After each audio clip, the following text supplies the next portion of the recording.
kitegeeza aba NUP tunyweze ensonga kubanga ku kizigo ensolo kweri oli tayinza kuva eri n'akusiba busibi nga tomulumya mutwe naye ekirungi kiri nti ffe president bwe twayogedde naye era nga bwe tuzze twogera naye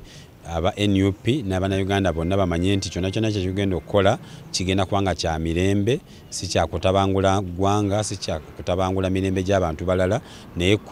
kusaba demanding for peaceful change. Demand twagikoze mu kalulu era abamu twafunye enkyukakyuka mu bitundu ebirimu naye ate tukyagikolera ddala era tumanyi nti yonna yonna gye tuli NUP n'abannankyukakyuka bonna tuli ku mulamwa.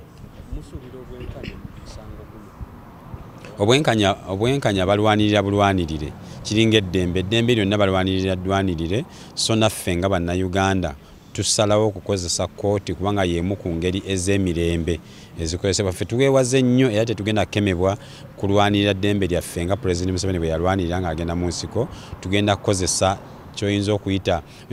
Cold War oba olutalo olutaliimu byakulwanyisa binamuzisa n'osalawo nti kati for example omusajja ayinza ogamba nze mukyala wange ewaka ngenda kumusirikako nze abaana bange sigenda kwogera nabo nze gundi sigenda kumuwa sente zino so naffe tuyinza okusalawo nti zonna means tugenda okukozesa za mirembe naye nga zongera okulaga Bannayuganda naddala abali mu bukulembeze nti abantu bakoowu.